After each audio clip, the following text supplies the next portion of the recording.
Hola muchachos, ¿cómo están? El día de hoy o ya esta semana vamos a ver lo que es el realismo literario.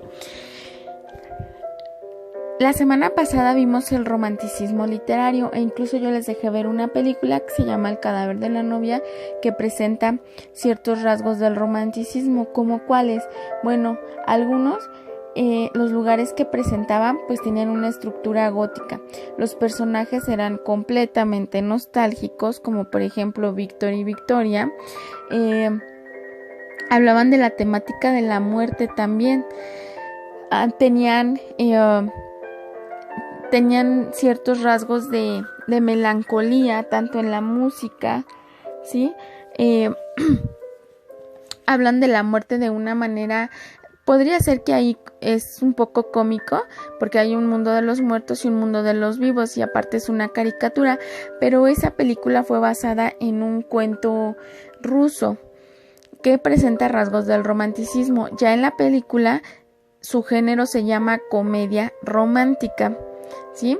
Entonces, comedia porque acuérdense que busca sacar como la risa del espectador, ¿no? Tiene ciertos rasgos de chiste. Sin embargo, la mayoría de la película es muy melancólica, ¿no? Y crea estos personajes fantásticos, ¿no? Incluso la novia, en el momento en que sale de la iglesia y se convierte en mariposas, ¿no? Porque la liberan.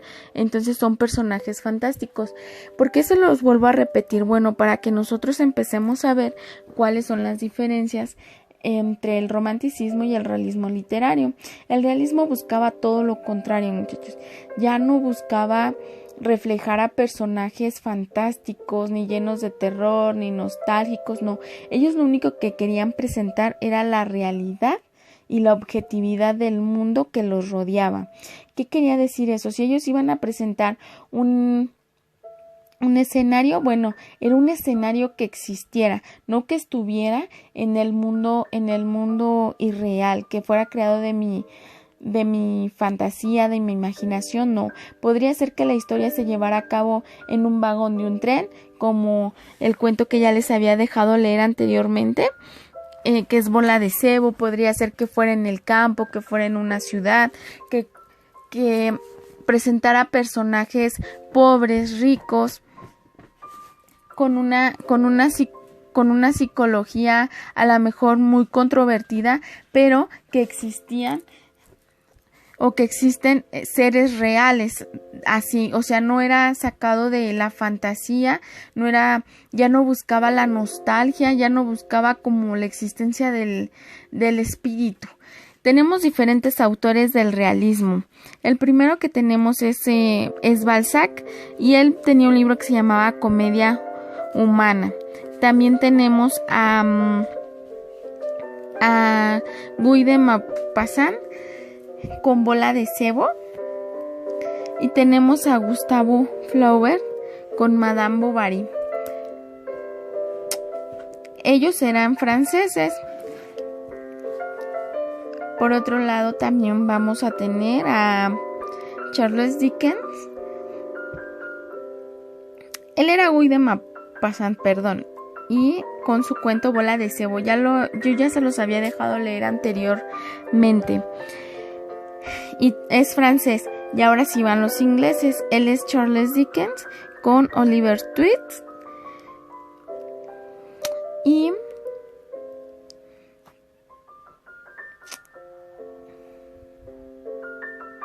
también tenemos a rusos como León Tolstoy con Ana Karenina.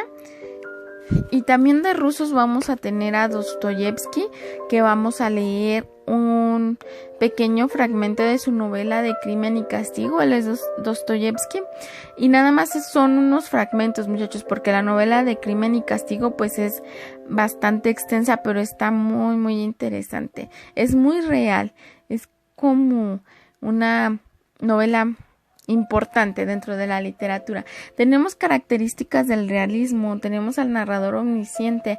Acuérdense que el narrador omnisciente va a narrar en lo que es la tercera persona, pero él sabe todo. Acuérdense que este tipo de narrador sabe todo: cómo es el lugar, cómo son los personajes psicológicamente, incluso puedes saber si se va a adelantar el tiempo en la obra, si se va a atrasar, qué es lo que surge.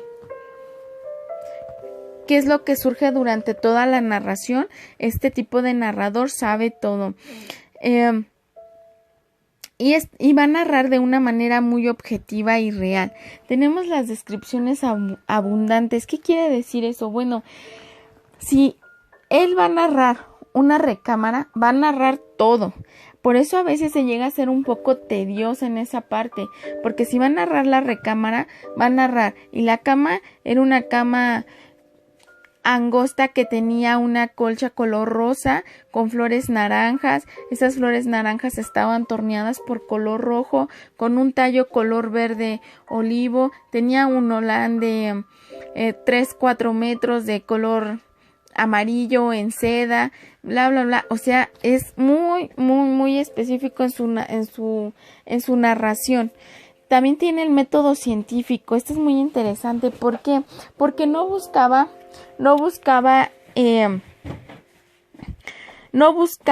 nada más como reflejar la parte subjetiva. Él quería ser objetivo, por lo tanto tenía que experimentar y tenía que observar lo que él iba a escribir. Lo que el escritor quería decir lo tenía ya que haber comprobado, sí, tenía que ser parte de la realidad, nada de que me contaron, nada de que yo me voy a inventar esto, no, el escritor realista va a ser objetivo y va a experimentar y va a ser observador y va a ser muy claro y muy sencillo en su lenguaje. Si ustedes observaban a otros escritores, eran como muy cultos en la cuestión del lenguaje, incluso hasta palabras que ustedes pueden llegar a desconocer. Sin embargo, los realistas buscan tener un lenguaje tan sencillo. ¿Por qué? Porque ellos decían, así habla la gente real. La gente real, la mayoría no va a la escuela, por lo tanto no tenía un lenguaje tan erudito, ¿no? Y ellos buscaban que ese lenguaje fuera muy sencillo. Y los personajes normalmente de estas novelas, pues son personajes que vivían, como ya les había dicho, que vivían en una ciudad, que vivían en el campo, que trabajaban a lo mejor en una fábrica, llenos de sentimientos y de pasiones y con una cuestión psicológica bien fuerte. Ustedes van a ver ahora que empecemos a leer Crimen y Castigo, porque les digo esta situación, ¿no? O sea, el narrador es muy importante porque va a describir a los personajes y todo lo que estaba pensando. Entonces muchas veces nos podemos dar cuenta hasta si el personaje puede estar dañado de sus facultades mentales por lo que él empieza a describir. Sin embargo, aquí yo les puse, ustedes están viendo en el video, muchos superhéroes, ¿no? Y esos superhéroes, a lo que voy con este ejemplo del realismo y de lo fantástico, es que, bueno, estos superhéroes están dotados de ciertas características que nosotros idealizamos. Nosotros podemos decir que a lo mejor Superman, Batman, el Capitán América son superhéroes muy muy dotados de inteligencia, de belleza, de poder, incluso que pueden ver a través del tiempo, y cuando ellos ven a través del tiempo pueden evitar ciertas catástrofes, ¿no? Y pueden salvar al mundo o a las personas, ¿no? En cuántas historietas no hemos visto, o en cuántas películas también no hemos visto, que ellos llegan mucho antes de que vaya a ocurrir la catástrofe, ¿no? Y no hay pérdidas humanas, que ellos para eso están. Es un personaje que está creado dentro de nuestra fantasía. Es irreal, por eso muchos niños buscan, bueno, no nada más niños, yo también he observado que muchos de ustedes buscan o a veces juegan con ser un superhéroe, ¿no? Buscan ser como ellos, principalmente los hombres, ¿no? Porque hay más superhéroes hombres que mujeres. Entonces, el idealizar y el fantasear con querer ser como ellos es porque eres más que lo que una persona normal puede hacer.